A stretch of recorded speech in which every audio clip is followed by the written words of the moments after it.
중국의 여류 작가 중에 랴오이 메이라고 하는 사람이 있는데, 이 사람이 코뿔소의 사랑이라는 작품을 썼습니다. 근데 그것이 중국에서 너무 인기가 있어가지고 10년 동안 절찬리에 연극으로 상연이 됐고, 또 그것이 유명해서 우리나라에까지 와가지고 우리나라 서울에서도 이제 상연을 했습니다.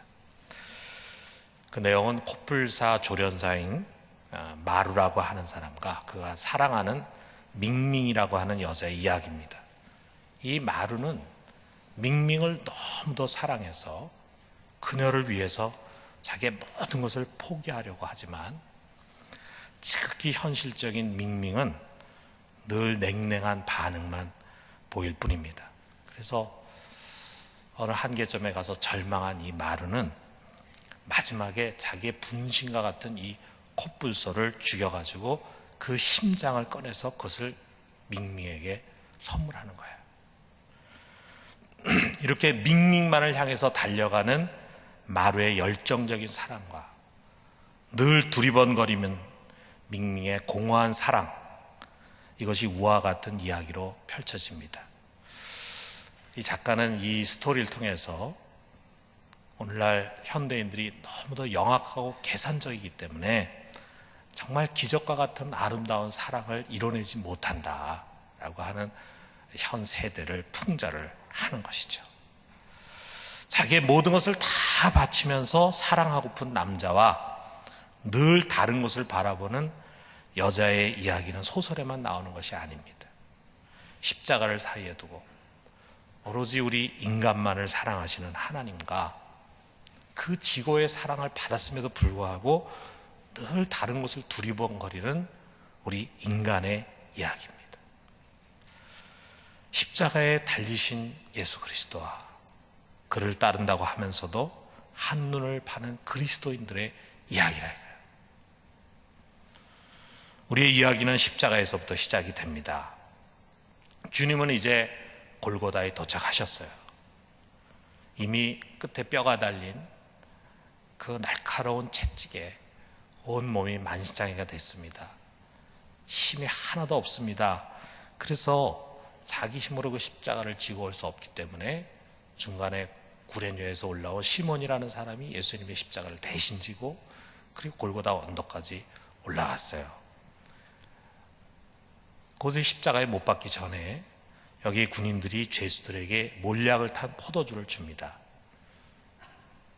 그 몰약을 탄 포도주는 일종의 진통제예요. 이들이 이제 앞으로 십자가에 못 박히고 매달리고 하면 너무나 엄청난 고통이 따르니까 이 진통제를 주는 거예요. 어떻게 보면 이거는 로마가 이 극악무도한 죄수들에게 마지막 베푸는 은혜였습니다. 아마도 다른 죄수들은 그 고통을 덜기 위해서 이 포도주를 허겁지겁 마셨을 것입니다. 그러나 이 성경을 보니까 우리 예수님은 그것을 받지 않았습니다. 왜 그랬을까? 그가 하나님이시기 때문에 다른 옆에 있는 인간들보다는 고통을 덜 느끼고 또 고통을 느끼지 않기 때문에 그 몰약을 탄 포도주를 받지 않으셨나? 그것이 아닙니다. 오히려 예수님은 인류를 위한 모든 고통을 피하지 않고 남김없이 다 받기 위해서 그는 진통제를 거절했습니다. 그 포도주가 정말 약효가 있었다면 다른 두 죄수들에 비해서 주님은 훨씬 더 큰 고통을 느끼셨을 것입니다. 제3시경, 우리 시간으로 한다면 오전 9시쯤에 군인들이 드디어 예수님을 십자가에 못 박았습니다. 그의 두 팔을 벌리고 약 15cm 정도 되는 아주 굵은 못을 양쪽 손목 바로 위에 전박이라는 곳이 있는데 그곳에 박았어요. 그리고 나서 무릎을 옆으로 비틀어 가지고 아킬레스 건과 경골 사이 발목에 못을 박았습니다. 그리고 십자가는 그가 달린 채로 세워져서 이미 파놓은 구덩이에 박혔어요. 그 형벌의 잔인함을 우리 세대에 어찌 상상할 수 있겠습니까? 우리가 잘 아는 것처럼 이 십자가형은 로마가 사용한 것인데, 발명하고 사용한 것인데, 이 세네카라고 하는 로마의 시인도 이거는 정말 인간에게는 줄 수 없는 너무 극악한 형벌이다, 이렇게 십자가 형벌을 비난했어요. 그리고 이 십자가 형벌은 절대 로마의 시민권을 가진 사람은 아무리 큰 죄를 져도 십자가에 매달질 않았습니다.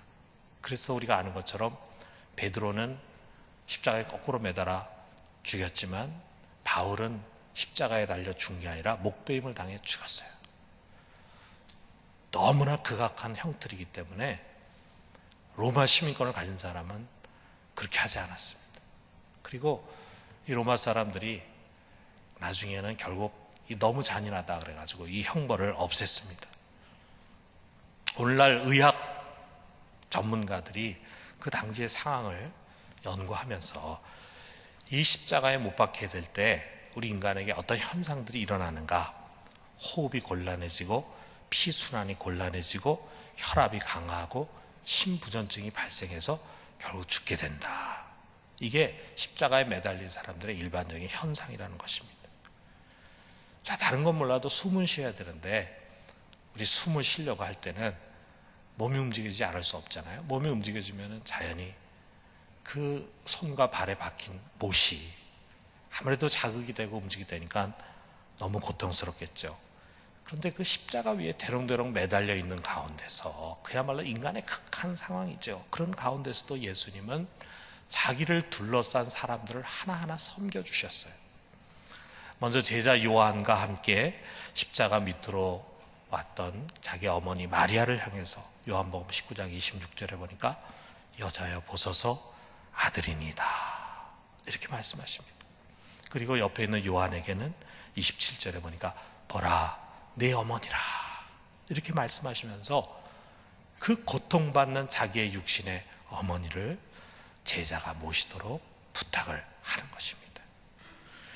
그리고 예수님은 자기를 찌는 로마 병정들, 지나가면서 자기를 욕하고 비방하는 사람들, 그리고 자기를 이렇게 정죄하고 십자가에 못 박히게 한 대제사장과 장로들과 그리고 서기관들을 위해서 거룩한 중보의 기도를 올리셨습니다. 누가복음 23장 34절에 보니까 아버지여 저들을 사하여 주옵소서, 자기들이 하는 것을 알지 못합니다. 저들을 벌하지 마십시오. 저들은 자기가 하는 것을 모르기 때문입니다. 용서해 주십시오. 이 기도를 올리셨다 이거예요. 그리고 자기와 함께 매달려서 고통받는 가운데서도 마지막 죽기 전에 은혜를 간구하는 한 죄수 옆에 있는 강도에게 위로와 소망의 말씀을 선포하십니다. 누가복음 23장 43절에 보니까 오늘 내가 나와 함께 낙원에 있으리라 말씀하십니다. 우리가 가상칠언을 가만히 살펴보면은 정말 주님 극한 고통 속에서도 사람 하나하나를 사랑하시면서 그들을 위해서 할 수 있는 일을 마지막까지 다 하셨습니다. 십자가에 달린 지 3시간이 지난 낮 12시경에 갑자기 온 땅에 어둠이 임했어요. 그리고 오후 3시경에 주님께서 이렇게 절규하십니다. 34절에 보니까 엘리 엘리 라마 사박다니 하시니 이를 번역하면 나의 하나님 어찌하여 나를 버리셨나이까 하는 뜻이라. 그래서 마지막으로 큰 소리로 누가복음 23장 46절에 보니까 아버지여 내 영혼을 아버지 손에 부탁하나이다, 이렇게 마지막 기도를 올리시고 숨지셨습니다. 그래서 그 순간에 어떤 일이 일어났는가, 오늘 우리가 읽은 본문의 마지막 38절을 보니까 이에 성소 휘장이 위로부터 아래까지 찢어져 둘이 되니라 했어요. 예수님이 죽자마자 이와 같은 일이 일어난 것입니다. 그 휘장이 뭡니까? 성소와 지성소 사이를 가르는 휘장이었어요. 그 휘장을 지나야지만 지성소 안으로 들어갈 수 있고 그 지성소 안에 시은자라고 하는 곳에 우리 하나님 임재해 계시는 것입니다. 그래서 그 하나님 앞에 서서 은혜를 받을 수 있는 거예요. 그런데 문제는 죄인은 결코 그 휘장을 지나갈 수가 없어요. 그 휘장을 지나가서 거룩하신 하나님이 존전에 설 수 없습니다. 죽임을 당합니다. 그런데 그 휘장이 말이에요, 우리 주님께서 십자가에서 숨을 거두시는 순간에 위로부터 아래로 쫙 찢어져 가지고 둘로 갈라지더라 이거죠. 그것이 무엇을 의미합니까? 예수 그리스도는 그의 죽음을 통해서 죄로 인해서 가로막혔던 하나님과 우리 사이에 이 무거운 담을 다 허무셨어요. 그리고 우리로 하여금 하나님의 은혜 보좌 앞에 언제든지 얼마든지 나아가서 은혜를 받을 수 있도록 해주셨다 이거예요. 이를 위해서 그는 세상의 죄를, 나의 죄를 지고 가는 한 마리의 희생양이 되어서 자신을 드리신 것입니다. 그러므로 여러분, 우리 주님의 고난, 우리가 이번 한 주간 동안 고난주간의 새벽 기도를 통해서 겟세마네 동산에서부터 십자가에 못 박혀 죽으시기까지를 저리 훑어왔지만, 그 모든 고난의 과정 하나하나 속에는 나를 위한 사랑이 담겨져 있어요. 나를 위한 사랑. 여러분, 우리 주님께서 몰약을 탄 포도주, 그 진통제를 거절한 것도 내가 받을 고난을 남김없이 당신이 다 당하시기 위한 사랑이었습니다. 그가 채찍에 맞은 것도 나의 병을 낫게 하기 위한 것이었어요. 그가 나의 병을 대신 짊어진 것입니다. 그가 징계를 받은 것도 나에게 평안을 주기 위해서입니다. 그가 가시면류관을 쓰고 두 손과 발이 못 박혀서 십자가에서 6시간을 매달려서 그의 온몸이 찢겨지고 그의 온몸에서 피를 쏟으신 것도 바로 나의 죄를 씻고 나를 정결하게 하기 위한 것이었습니다. 그가 사람들로부터 온갖 조롱과 야유를 받은 것도 나로 하여금 마지막 날에 하늘의 조롱과 멸시당함으로부터 벗어나게 하기 위한 것이었습니다. 그리고 그가 나무에 매달려서 하나님으로부터 저주를 받고 버림을 당한 것은 하나님께 버림당한 나로 하여금 다시 하나님의 품에 안겨서 축복의 자녀가 되게 하기 위한 것이었습니다. 그의 모든 이 고난의 행위, 동기와 목적이 다 나에게 맞춰져 있어요. 나를 위해서. 나를 위해서. 여러분, 내가 그럴 만한 자격과 가치가 있습니까? 여러분, 각자가 과연 그런 주님의 사랑을 받을 만한 가치가 있는 존재입니까? 우리는 선한 자도 아닙니다. 우리는 의인도 아닙니다. 우리는 그야말로 더럽고 보잘것없는 죄인이었습니다. 그러나 로마서 5장 8절에 있는 것처럼 우리 같이 한번 읽어봅시다. 우리가 아직 죄인 되었을 때 그리스도께서 우리를 위하여 죽으심으로 하나님께서 우리에 대한 자기의 사랑을 확증하십니다. 우리가 아직 죄인 되었을 때 그리스도께서 우리를 위해서 죽으셔서 하나님께서 우리에 대한 자기의 사랑을 확증해 주셨어요. 이 사랑을 우리 모두가 다 받았습니다. 받고 있습니다. 이건 정말 감당할 수 없는 은혜가 아닙니까? 그래서 우리가 십자가를 사랑한다고 말합니다. 그런데 우리가 한번 생각을 해봐요. 과연 정말 우리가 십자가를 사랑하는 자인지, 아니 우리가 도대체 십자가를 아는 자인지, 과연 우리는 나를 위한 그의 고난과 사랑을 얼마나 진지하게 느끼고 실감하고 깨닫고 있습니까? 이런 표현들이 사실 대답하기 어렵죠. 얼마나 느끼느냐, 얼마나 실감하느냐, 이런 거 어떻게 우리 객관적으로 표현할 수 있겠어요? 십자가를 생각하면 눈물이 나옵니다. 그가 당한 고난을 묵상하면 전율이 느껴집니다. 뭐 이렇게 우리가 대답할 수도 있겠죠. 그런 경험을 할 수도 있겠죠. 그런 감정의 변화도 참 중요합니다. 그러나 여러분, 감정이라는 것은 때로 충동적이고 일시적이죠. 보다 중요한 것은 우리들의 삶에 나타나는 반응이에요. 정말 십자가의 사랑을 진정 느끼고 깨달았다면 나에게 어떤 반응과 변화가 따라야 할까? 과연 그러한 변화와 반응이 나에게 따르고 있는가? 나는 분명히 십자가를 알고 있다고 말하고 있는데, 십자가를 믿고 있다고 말하고 있는데, 과연 내 삶에 그것을 아는 자로서, 믿는 자로서의 반응과 변화가 있느냐 이거예요. 우리가 한 극단적인 예를 한번 생각해 봐요.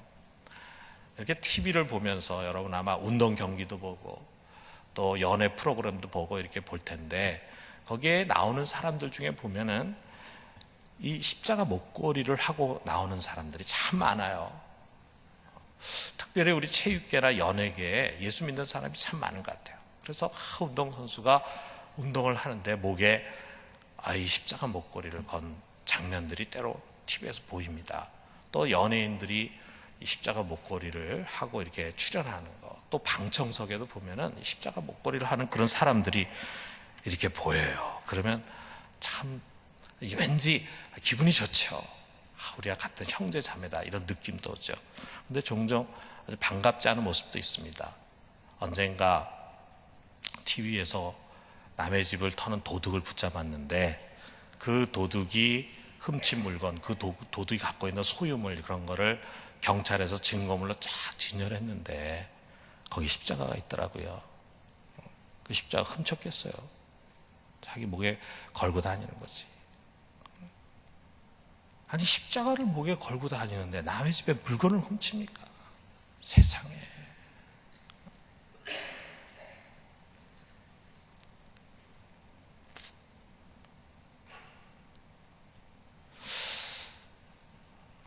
그런데 그런 도둑이 많습니다. 꼭 남의 집에 들어가서 물건 훔치는 사람만이 아니라 여러 모양의 도둑들이 많습니다. 오늘날 서구나 우리나라나 십자가가 유행처럼 사랑을 받아요. 아직 복음이 전해지지 않고 또 선교를 받아야 할 이슬람이나 불교 국가 말고 저도 유럽이나 미국이나 이제 우리나라 이런 나라들도 참 십자가 목걸이하고 십자가 팔찌하고 이런 사람 참 많아요. 그렇지만 십자가가 사랑을 받는 것 같지만 십자가와는 동떨어진 길을 가는 사람들이 너무나 많습니다. 보네포가 말한 것처럼 값싼 구원, 값싼 은혜가 교회 안에 너무 많이 오염이 돼 있어요. 십자가를 수없이 말하고 설교하고 듣지만 삶에는 아무 변화가 일어나지 않습니다. 이게 어떻게 된 일입니까? 은혜는 은혜고 나는 그냥 나대로 살아가는 것입니다. 예수 그리스도의 희생을 잘도 말하면서 우리는 그냥 내 욕심대로, 내 욕심이 가는 대로, 내 욕망이 가는 대로 살아가는 거예요. 주님은 아까 코뿔소의 사랑에 나오는 이 말과 같이 우리를 너무나도 사랑해서 자기의 몸을 찢기고 자기의 피를 다 쏟고 자기의 생명을 다 희생해서 바쳤는데 그것을 안다는 우리는 밍밍과 같이 여전히 세상을 두리번거리면서 그 세상의 것들을 동경하면서 마음이 두 갈래 세 갈래 나뉘어져 있습니다. 그는 지금도 헌신의 힘을 다해서 열정으로 우리를 사랑하는데 우리는 입술로 공허한 사랑을 고백할 뿐이에요. 아닙니다. 여러분, 이건 아닙니다. 그런 우리에겐 예수 그리스도의 십자가는 공허한 십자가입니다. 공허한 십자가예요. 여러분, 다시 나를 위해서 당하신 우리 주님의 고난과 십자가로 우리가 돌아갑시다. 만약에 내가 그 십자가를 진정 깨달았다고 한다면 정말 내가 그것을 알고 체험하고 그리고 그것을 믿는다고 한다면 나에게 따라오는 가장 분명한 반응이 무엇일까? 가장 분명한 반응이 무엇일까요, 여러분? 그것은 다른 것이 아닙니다. 나도 누군가를 위해서 크건 작건 고통을 감수하는 삶을 사는 것입니다. 우리 주님께서 나를 위해서 그 모든 것을 희생한 삶을 내가 진정 깨달았다면 당연히 내가 그분을 사랑하지만 그 사랑의 표현은 누군가를 위해서 나도 고통을 감수하고 희생하려는 삶을 살 것이라 이거예요. 억지로가 아니라 기꺼이 누가 시키거나 감투를 주거나 직분을 받아서가 아니라 정말 사명감을 가지고 이것은 내 일이다 이렇게 생각하고 그 일을 할 것입니다. 그런 변화가 아니면은요 다 공허한 이야기에 불과합니다. 그렇습니다. 여러분, 누군가를 위해서 손해를 보고 고통을 당하고 헌신하고 희생하는 삶을 살지 않는다면 내가 말하는 십자가는 공허한 십자가입니다. 그것은 안다고 해도 아는 것이 아니고 믿는다 해도 믿는 것이 아닙니다. 여러분, 이 세상에 수많은 영혼들이 망하는 길로, 멸망의 길로 걸어가고 있는데 이것을 도외시하고 나의 육신의 편안함과 안일만을 찾으려고 하는 사람에게 도대체 십자가는 무엇입니까? 이 땅에 수많은 사람들이 굶어 죽어가고 있는데 나만 배부르고 우리 가족만 잘 살면 된다고 생각하는 사람들에게 도대체 십자가라고 하는 것은 무엇입니까? 고난당하고 있는 수많은 사람들을 외면한 채 여전히 내 유익, 우리 가족의 행복, 나의 이름과 명예를 쫓으면서 사는 사람들에게 도대체 십자가는 무슨 의미가 있는 것입니까? 사람을 용서하지 못하고 어떤 연유에서건 미움과 원수 맺음을 풀지 않고 다툼과 싸움을 정당화하는 사람들에게 과연 십자가는 무엇입니까? 과연 십자가를 알고 있고 믿고 있다고 우리가 얘기할 수 있습니까? 교회에 나와서 십자가에 대한 설교를 듣고 십자가를 찬양한다고 해서 우리가 과연 십자가를 아는 사람이고 십자가를 믿는 사람입니까? 여러분, 오늘 우리는 다시 시작해 봅시다. 진정 나를 위해 살을 찢기고 피를 흘리신 십자가를 경험합시다. 우리가 좀 충격을 받읍시다. 영혼의 전율을 느낍시다. 이것은 자연스러운 일이 아닙니다. 어떻게 나 같은 자를 위해서 주님께서 이러한 희생을 치르셔야 했습니까? 그러면서 나도 누군가를 위한 삶으로 좀 돌이킵시다. 누군가를 사랑하고 또 누군가를 행복하게 해주고 굶주림과 가난에서 벗어나게 해주고 불의와 억압에서 해방하게 해주고 죄와 사망에서 구원받게 하는 그 일을 위해서 여러분, 우리의 믿음과 열정을 기꺼이 드리고 우리의 시간과 재물을 즐거이 사용하고 우리의 힘과 에너지를 감사함으로 헌신하는 것입니다. 감사함으로 헌신하는 것입니다. 그것은 정말 희생이 아닙니다. 여러분, 우리 외기라고 하는 선교회를 시작한 스타트목 선교사가 그랬죠. 우리가 진정 예수 그리스도의 십자가를 깨달은 자라면 자기가 하는 그 어떤 희생도 결코 희생이라고 말하지 않을 것이다.